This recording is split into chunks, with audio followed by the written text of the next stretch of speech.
Hello मित्रों, आज આપણે વાત કરીશું જીએસટી ઉપર લોન કેવી રીતે લઈ શકીએ, બિઝનેસ લોન કે પર્સનલ લોન કેવી રીતે એપ્લાય કરી શકીએ। બિઝનેસ લોન લેવા માટે ઘણા બધા ક્રાઇટેરિયા છે, ઘણા બધા નિયમો છે અને ફાયદાની વાત કરું ને ઓછા ડોક્યુમેન્ટ્સ ઉપર કોઈ પણ બેંકની વિઝિટ વગર પણ તમે લઈ શકો છો। શું ક્રાઇટેરિયા છે એના માટેની વિસ્તારથી વાત કરીશ આ વિડીયોમાં। જો તમારો કોઈ પણ બિઝનેસ ચાલતો હોય એને વધારવો હોય ને તો દિવાળી છે, દિવાળી સિઝનમાં તમારે પૈસાની જરૂર હોય, જેમ કે સ્ટોક વધારવો હોય, નવી શાખા ખોલવી હોય, આગળ કોઈ પાર્ટીને પેમેન્ટ આપવાનું હોય તો એના માટેનું બેસ્ટ છે। તો કેવી રીતે બિઝનેસ લોન એપ્લાય કરવી, શું ક્રાઇટેરિયા છે એના માટે વાત કરીશું। મિત્રો, બિઝનેસ લોન લેવા માટે તો બહુ બધા ક્રાઇટેરિયા છે।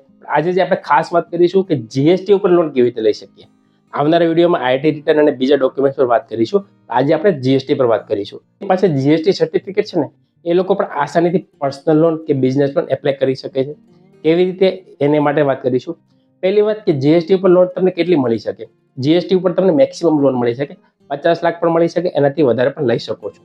એક કાઉન્ટ કરે છે કે તમારું જીએસટી સર્ટિફિકેટ કેટલા વર્ષ જૂનું છે અને તમારું બિઝનેસ ટર્નઓવર કેવું છે।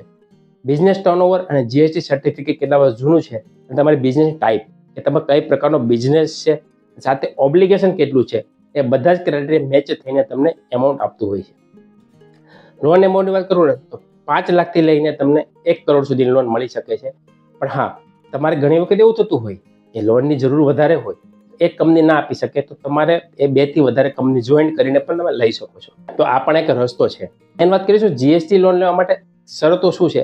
પહેલી શરત કે પાસે જીએસટી સર્ટિફિકેટ છે 2 વર્ષ જૂનું હોવું જોઈએ। મતલબ એવું ના હોવું જોઈએ કે જીએસટી સર્ટિફિકેટ આજે કાઢ્યું છે તો કાલે તમે લોન એપ્લાય કરવા જશો તો નહીં।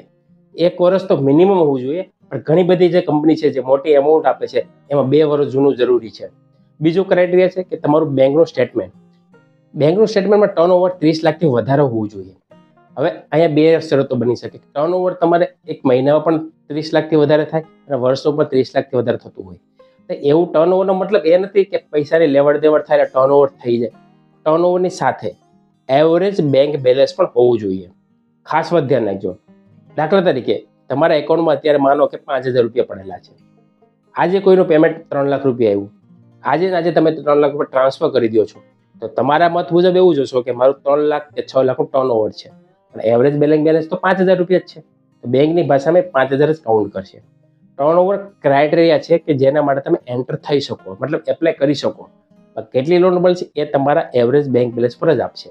મતલબ કે જેટલું એવરેજ બેંક બેલેન્સ હશે ને એના બેઝ ઉપર તમને લોન એમાઉન્ટ આપશે, બરાબર। તો ઘણી વખત એવું પણ તમે જોયું હશે કે જે લોકો ટર્નઓવર વધારે છે એને લોન ઓછી બેસતી હોય, પણ જેનું ટર્નઓવર મીડિયમ છે તે લોકો લોન વધારે બેસતી હોય। તેનું ખાસ કારણ એવરેજ બેંક બેલેન્સ છે।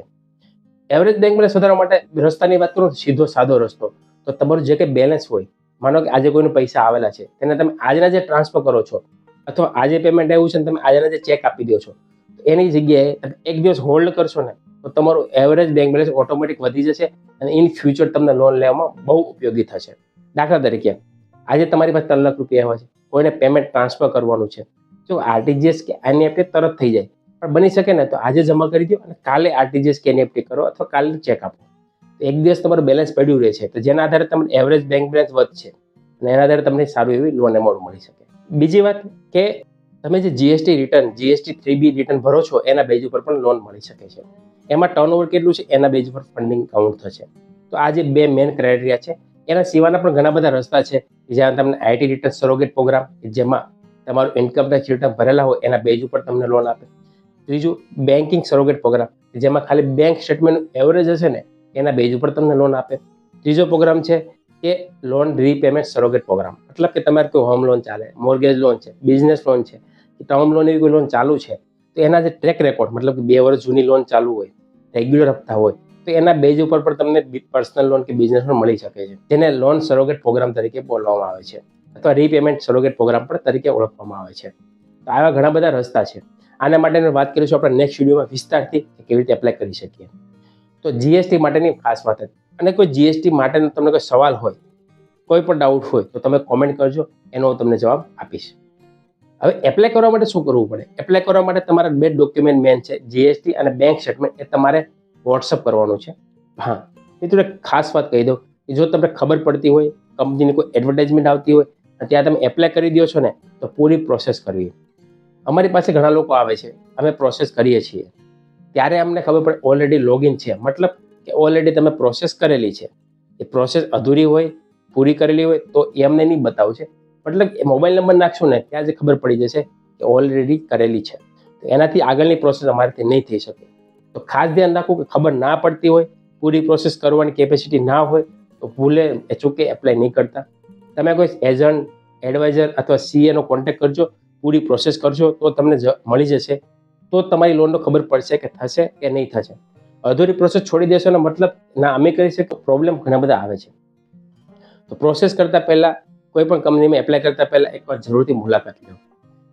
બીજી વાત કે ઘણી બધી જગ્યાએ તમે લોનની એપ્લાય કરી હોય, બહુ બધી ઇન્ક્વાયરી હોય, હપ્તો કંઈ બાઉન્સ થયો હોય અથવા નવો ધંધો ચાલુ કરવો હોય, જીએસટી નવું છે, ટર્નઓવર રોકડામાં વધારે છે, બેંકમાં નથી, આવું કોઈ પણ હોય ને તો પણ અમે નહીં કરી શકીએ, તમારો કોન્ટેક્ટ નહીં કરતા.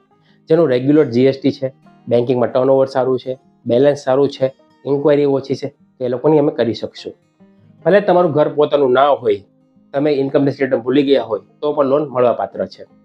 કેટલી મળશે એ એપ્લાય કર્યા પછી ખબર પડે છે, પહેલાં ખબર નથી પડતી. તો આ હતી મુદ્દાની વાત.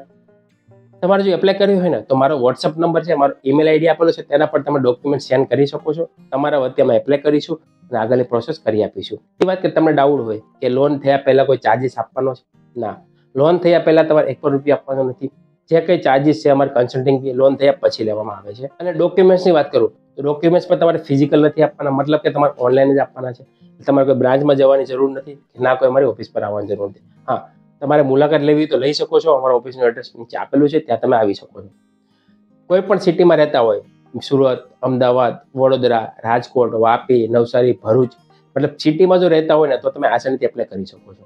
દિવાળી આવે છે, દિવાળી માટે સ્ટોક વધારવાનો હોય, સ્ટાફને પેમેન્ટ આપવાનું હોય, તો આગળ લોકો ક્લિયરન્સ કરવાનું હોય ને જરૂર હોય તો આજે અરજી કરી શકો છો. નવા વિડીયોમાં નવા ટોપિક સાથે. તો મિત્રો, આવતા વિડીયોમાં વાત કરીશું કે banking surrogate program, income tax return surrogate program કેવી રીતે આપણે એપ્લાય કરી શકીશું. કે ઘણા લોકો પાસે જીએસટી નવું હોય તો એના માટેના બીજો રસ્તા છે, જેથી આપણે વાત કરીશું નેક્સ્ટ વિડીયોમાં. તો આવી નવી માહિતી માટે અમારી ચેનલ ફોલો જરૂર કરી દેજો, જેથી તમને પહેલી ઇન્ફોર્મેશન મળી જાય. તો મળીએ નવા વિડીયોમાં નવા ટોપિક સાથે. ત્યાં સુધી ધન્યવાદ. જય હિન્દ, જય ભારત.